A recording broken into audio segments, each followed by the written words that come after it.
Le voy a hacer una serie de preguntas. Vamos a dar un poquito por etapas. Vamos a empezar por los niños. Quisiera que me platicaran qué es la otitis, si es muy común la otitis en la parte de los niños.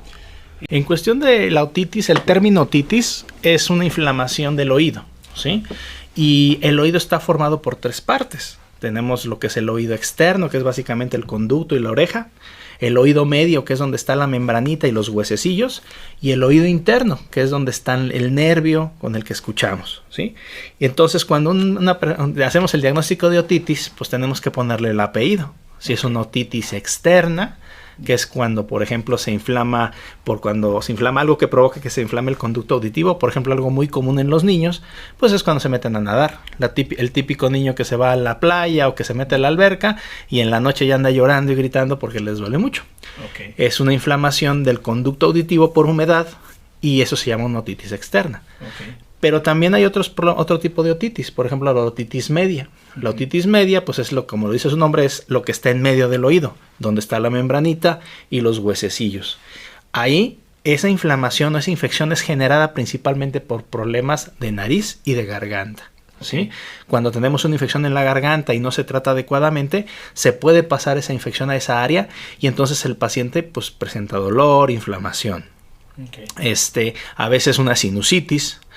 Esa área de la otitis también obviamente lo más frecuente que lo asociamos es a una infección, una otitis infecciosa, ¿sí? Okay. Eso es lo más común que vamos a presentar en los niños, pero también hay otitis alérgicas. O sea, hay una inflamación asociada con alergia. Y esa alergia asociada, por ejemplo, con la nariz, que tienes inflamada la nariz, la garganta, que se te crece una cosa que se llaman las anginas, ¿sí? Que se llama hipertrofia de amigdalina, o un tejido que está atrás de la nariz que se llaman las adenoides. Esos dos tejidos, normalmente cuando uno tiene alergia, se inflaman. Y si un paciente tiene esa alergia constantemente sin un tratamiento adecuado, va a generar complicaciones. Y la complicación más frecuente en los niños de una infección de nariz o de garganta es una otitis media o una inflamación del oído. Y por último, en cuestión de la otitis interna o la otitis de la parte más interna del oído, que es el nervio de la audición, pues también se presenta, pero eso es mucho más frecuente en otros niveles, no tanto en los niños, sino en los adultos.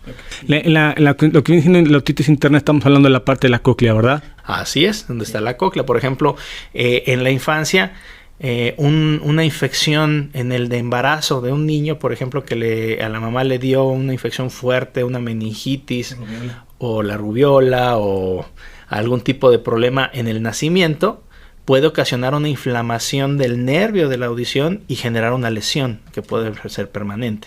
Entonces, sí hay infecciones, pero no tanto no son tan frecuentes.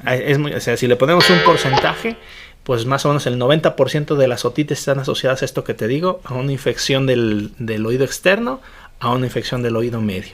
Y un 10% de los problemas de problemas de audición y eso se asocian a una infección pues de la parte interna del oído.